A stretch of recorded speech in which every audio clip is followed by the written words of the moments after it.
오늘은 만민에게 복음을 전파하라 하는 제목으로 하나님 말씀 전하도록 하겠습니다. 우리 사회가 경제적으로 윤택해졌습니다. 아마 우리나라 역사상 이렇게 풍요롭고 윤택한 시대를 우리는 살아보지 못했을 것 같습니다. 경제적인 어려움을 우리가 체감하고 있고 느끼고 있긴 합니다만 우리 이전 세대에 비하면 또 옛날 시대에 비하면 우리는 굉장히 풍요로운 시대를 살고 있습니다. 소위 국민소득 3만 4천 불 시대입니다. 올해는 3만 5천 불쯤 될 거라고 예상도 합니다. 하나님 없이도 풍요롭게 사는 세상이 된 것입니다. 예수 안 믿어도 행복한 세상입니다. 병은 병원에 가서 고치면 되고, 음식은 맛집을 찾아다니면서 좋은 곳에서 사진 찍어 인스타에 올리면서 행복한 감정을 느끼는 시대입니다. 우리는 예수 믿으라는 복음 전도를 잘 받아들이지 않는 시대를 살고 있습니다. 기독교뿐만 아니라 다른 고등 종교들도 모두 쇠퇴하고 있습니다. 국민들이 종교를 갖지 않고 사는 것, 이걸 가리켜서 탈종교화라고 하는데요. 탈종교화는 유럽이나 북미를 보더라도 경제적인 풍요로움과 깊은 연결점이 있습니다. 잘 먹고 잘 살게 되면 하나님께 감사하면서 살아야 되는데 오히려 하나님을 떠나고 있으니 통탄할 일입니다. 몇 가지 통계 지표를 좀 보면서 오늘날 우리 사회의 현실을 좀 살펴보려고 합니다. 우리 교회만 보고 있으면 이러한 통계가 큰 의미가 없는 것 같은데 한국 교회 전체, 한국 사회 전체가 이런 흐름으로 흘러가고 있다는 것을 우리는 좀 이해하고 있으면 우리의 신앙생활에 반면 교사를 삼고 유익할 수 있으리라 생각이 듭니다. 우리나라는 굉장히 빠른 속도로 탈종교화가 되고 있습니다. 10년 전만 하더라도 종교를 가지고 있는 인구 보시면은 약 55%가 종교가 있다고 했습니다. 그런데 종교가 없는 인구는 한 45% 되었었죠. 불과 10년을 지나면서 나는 종교가 없습니다 하고 말하는 사람들이 63%에 이릅니다. 우리 국민 10명 중에 6명 이상은 종교가 없는 것입니다. 그리고 나는 종교가 있습니다 하고 말하는 사람은 37%에 불과합니다. 굉장히 한국 사회가 급격한 속도로 탈종교화 현상이 나타나고 있다고 할 수 있습니다. 2017년과 2023년 통계를 비교해 보면 6년 사이에 남녀 종교인 모두 감소했는데요. 남성의 종교 감소폭보다 여성의 종교 인구 감소폭이 더 컸습니다. 그리고 작년들보다 20대와 30대 종교인 감소의 폭은 더 심했는데요. 다음 통계 자료 보여주시면 지금 20대는 또 20대와 30대를 보시면 거의 절반으로 지난 6년 사이에 종교 인구가 감소한 것을 볼 수 있습니다. 기독교 인구뿐만 아니라 종교를 가지고 있다 하고 말하는 사람들의 수가 저렇게 급격하게 특히 20, 30대 젊은 세대에서 나타났다 하는 것이죠. 현대 종교를 가지고 있다고 하는 사람이 약 37% 정도 된다고 말씀드렸습니다. 근데 이 37% 중에 기독교 개신교인 수가 16.6%입니다. 제일 퍼센티지가 높다고 마음에 안심할 것이 아닙니다.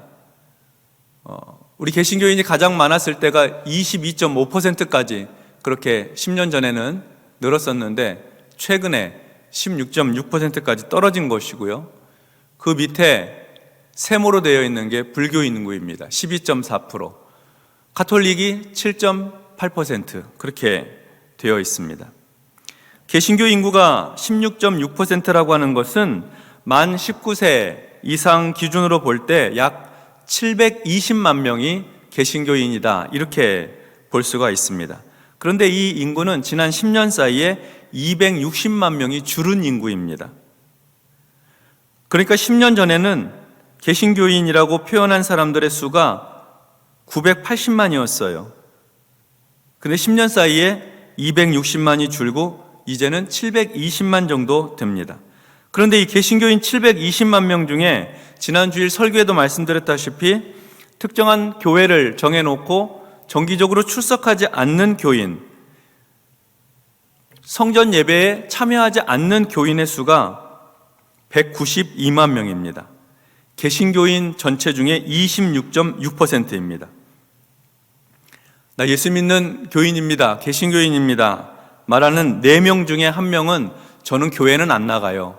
예수는 믿는데 교회는 안 나갑니다. 이렇게 말한다는 거죠. 그런데 30대, 40대로 연령층을 내려보면 개신교인 3명 중에 1명, 그러니까 가나안 교인이 비율이 30, 40대가 훨씬 더 크다는 것이죠. 이것은 코로나를 포함한 지난 10년 사이에 나는 예수는 믿지만 교회는 안 나갑니다 하는 사람들이 2.5배 증가한 것으로 보입니다.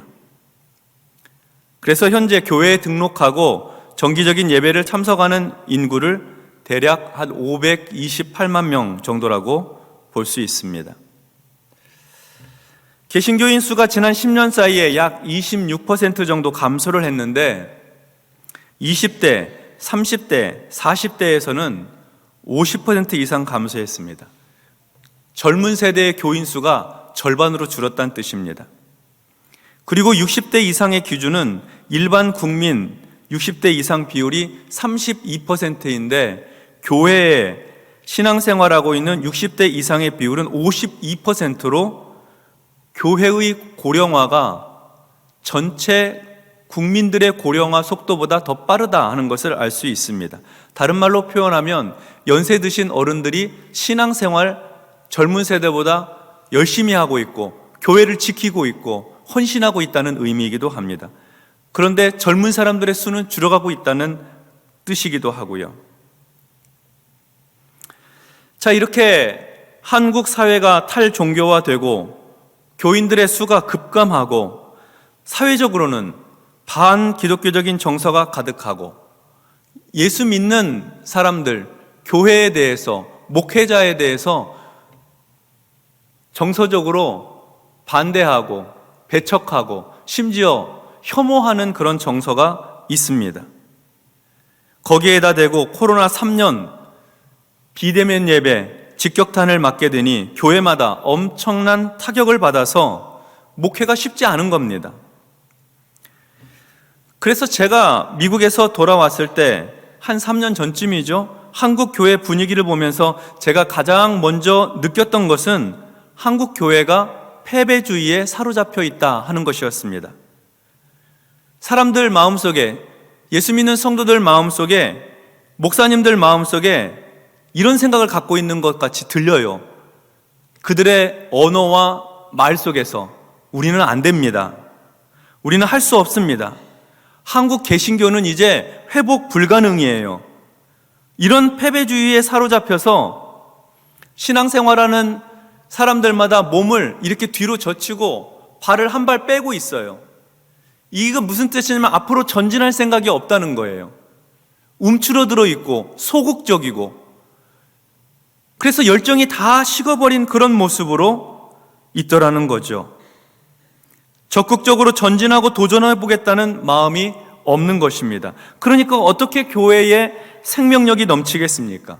어떻게 부흥을 이야기할 수 있겠습니까? 저지난 주간에 전북 부안에서 제109회 한국 기독교 장로회 총회가 있었습니다. 저도 우리 장로님 두 분과 함께 총대로 참석을 했는데요. 그 총회에 가면 해마다 총회 보고서라는 게 나옵니다. 총회 보고서 가운데 우리 기장 교인 통계가 보고가 되었는데 제가 그 자료를 보고 굉장히 충격을 받았습니다. 제가 신학교를 다니고 신학대학원을 다닐 때 우리 기장 교인 수를 약 30만에서 32만 정도 이렇게 보았었습니다. 그런데 이번에 통계를 보니까 우리 기장 교인 수가 19만 명이에요. 작년에 보고된 통계보다 8,000명 줄었습니다. 한국 근현대사의 역사의 화살쪽과 같은 역할을 했던 우리 기장이 이제는 완전히 군소교단으로 줄어들었구나. 가슴 속에서요, 탄식이 터져 나왔습니다. 그래서 총회를 참석하는 동안 회무를 진행하고 어떻게 한 해 동안의 회의가 기장의 중요한 이슈들이 진행될 것인가 하는 것도 보고 있었지만 마음속으로는 엄청난 위기의식을 느끼고 왔습니다. 그리고 정말 목회 열심히 해야 되겠구나 하는 생각을 했습니다. 근데 이게 아마 한국 교회의 일반적인 정서인 것 같습니다. 통계 수치가 말해주고, 그리고 한국 사회의 정서가 말해주고, 그리고 우리 주변에서 일어나고 있는 여러 가지 사건과 뉴스들이 그런 것들을 말해주는 것 같습니다.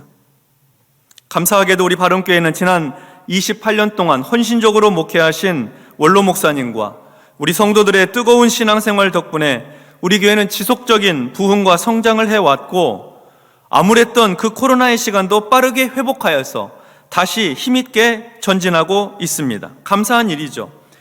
우리 교회 학교도 우리 교역자들과 교사들의 충성스러운 섬김과 헌신을 통해서 활발하고 왕성한 사역이 이루어지고 있습니다.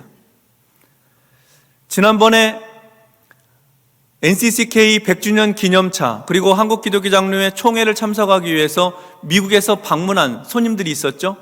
그분들이 주일날 3부 예배에 와서 인사하는 기회도 가졌었는데, 저희 교회에 대한 여러 가지 이야기를 하면서 그분들이 가장 놀라워했던 것이 우리 교회의 교회학교가 부흥하고 안정적으로 은혜롭게 성장하고 있는 것에 대해서 굉장히 놀라워했습니다. 미국도 역시나 다음 세대가 비어가는 거죠. 교회에 머리 하얗신 분들만 주로 많이 있고 청소년 청년들이 없는 거예요. 그러니까 우리 교회 같이 교인들 출석하는 성인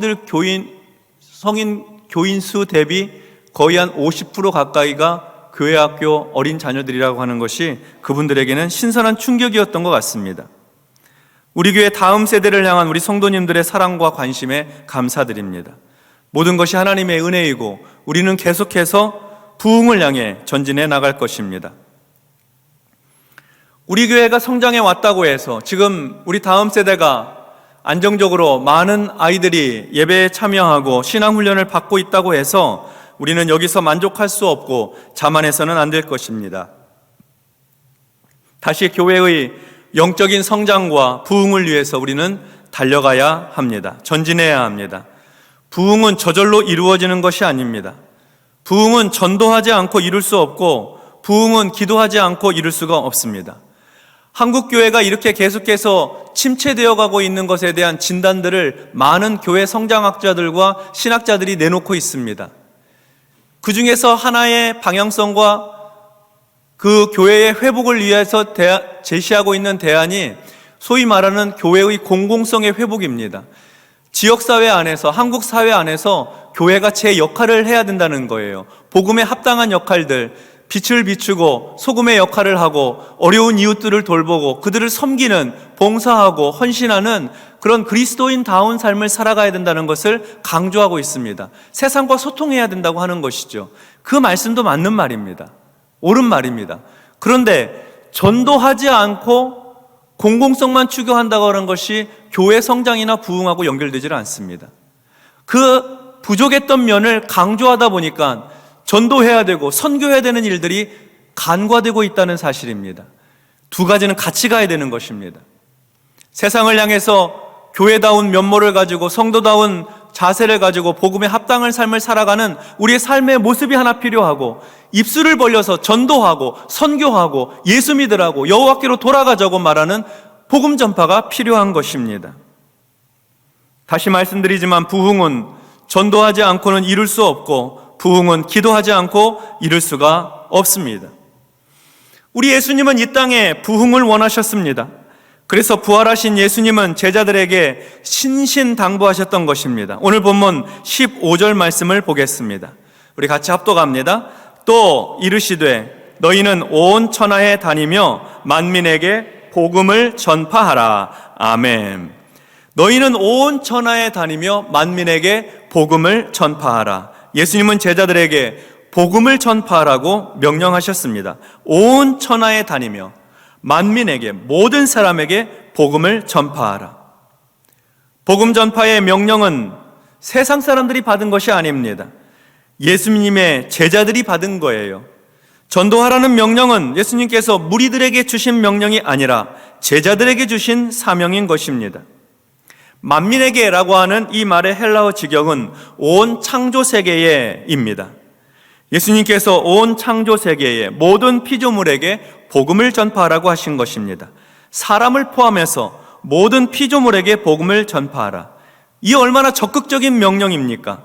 온 세계가 모두 구원을 받도록 사람뿐만 아니라 인간의 탐욕에 의해서 무분별한 개발과 이용으로 생태 위기, 기후 위기로 탄식하고 신음하는 피조 세계에 복음을 전파하라는 것입니다. 예수님이 이 명령을 제자들에게 하셨습니다. 그러나 제자들이 모두 예수님의 부활을 확신하고 예수님의 부활을 믿고 기쁨과 흥분 속에서 있었던 것은 아니었습니다. 다시 말해서 예수님의 부활 소식으로 가슴 뜨겁고 복음을 전하고 싶은 열정으로 가득한 사람들에게만 이 명령, 곧 너희는 만민에게 복음을 전파하라, 온 천하에 복음을 전파하라 하신 이 명령을 주신 것이 아닙니다.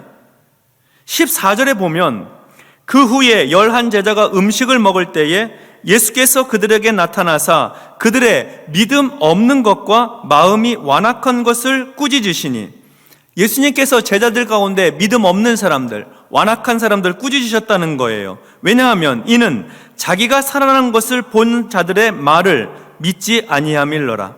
예수님 부활하셨다는 말씀을 누군가 전해 주었는데, 먼저 본 여인들이 전해 주고 먼저 본 제자들이 전해 주었는데 전해준 말을 믿지 않았다는 거예요. 마음이 완악해서, 믿음이 없어서 그랬다는 것입니다. 그러니까 너희는 온 천하에 다니며 만민에게 복음을 전파하라는 이 예수님의 명령을 받은 사람들 중에는 예수님의 부활이 미심쩍고 의심되고 확신하지 못하는 미온적인 제자들, 의심하는 제자들이 있었다는 말입니다. 그런데도 예수님은 그들에게도 동일하게 너희는 온 천하에 다니며 만민에게 복음을 전하라고 명령하셨습니다. 부활하신 자신의 몸을 보여주시면서 제자들에게 눈과 눈을 마주쳐 주시면서 여전히 의심하고 있고 두려움 가운데 있는 제자들에게 복음을 전파하라고 사명을 주셨던 거예요. 그러니까 우리 중에 누구도, 예수님을 믿는 사람들 중에 누구도 복음 전파를 하는 일에 예외가 될 수 없다는 말입니다. 나는 믿음이 부족하고, 나는 열심이 없고, 나는 열정이 식었고, 이렇게 예외가 될 사람이 없다는 거예요. 예수님의 제자라면 누구나 복음 전파의 명령을 받았습니다. 오래 믿었든 짧게 믿었든 상관이 없습니다.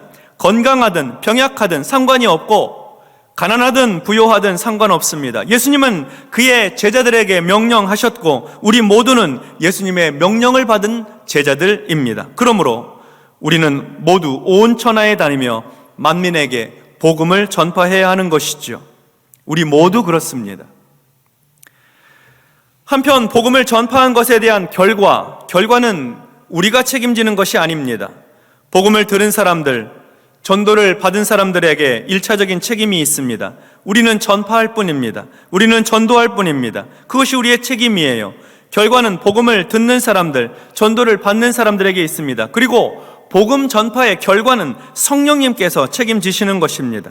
마가복음 16장 16절에 보면 믿고, 전해준 복음을 믿고 세례를 받는 사람은 구원을 얻을 것이요 복음 전파를 받았음에도 불구하고 믿지 않는 사람은 정죄를 받으리라. 우리가 전하는 복음을 듣고 믿는 사람, 그래서 세례를 받는 사람은 구원을 받을 것입니다. 하나님의 자녀가 되고 하나님 나라의 상속자가 될 것입니다. 그러나 복음을 듣고도 믿지 않는 사람은 정죄를 받게 될 것입니다. 그러니까 우리는 전해야 되는 거예요. 복음을 전해야 합니다. 때를 얻든지 못 얻든지 전해야 하고, 그들이 듣든지 아니 듣든지 전해야 하는 것입니다. 그들이 듣고 회개할 때까지 회개할 수 있도록 예수를 믿고 구원에 이르기를 기도하면서 전해야 하는 것이죠. 성령께서 그들의 마음에 감동을 허락해 주시고 복음을 듣고 구원을 받도록 우리는 하나님 앞에 기도하는 것입니다. 그리고 전도하는 거예요. 그것이 우리 믿는 성도들이 감당해야 될 영적 책임입니다. 예수님은 우리가 복음을 전파할 때 친히 능력으로 함께 해주시고 기적을 베풀어 주시고 축복해 주실 것을 약속하셨습니다.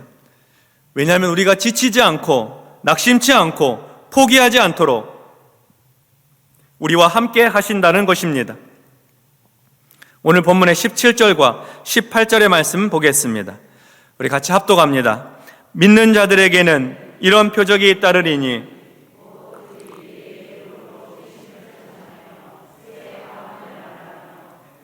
뱀을 집어 올리며 무슨 독을 마실지라도 해를 받지 아니하며 병든 사람에게 손을 얹은즉 나으리라 하시더라. 아멘.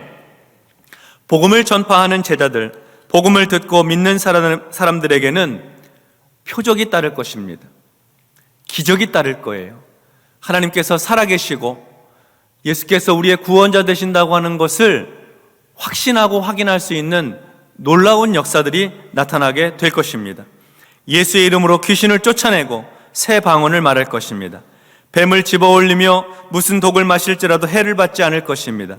병든 사람에게 손을 얹으면 병이 떠나고 나음을 받게 될 것입니다.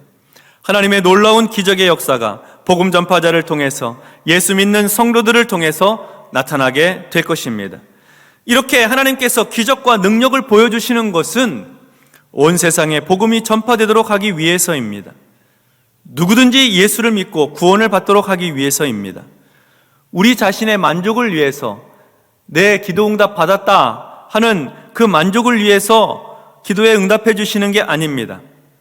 더 나아가 복음의 결실을 맺도록 하기 위해서 하나님께서 우리의 기도를 들으시고 기적도 일으켜 주시고 표적도 베풀어 주시는 것입니다. 하나님께서 우리의 삶에 기적과 같은 일을 이루어 주실 때가 있습니다.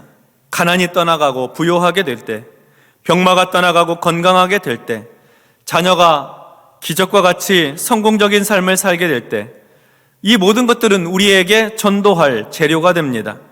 우리에게 전도하라고 주신 기적과 표적입니다. 그냥 나만 알고 나만 기뻐하고 나만 만족하고 있으면 안 됩니다. 내 자랑되도록 얘기해서 안 됩니다. 그것으로 충분하지 않습니다.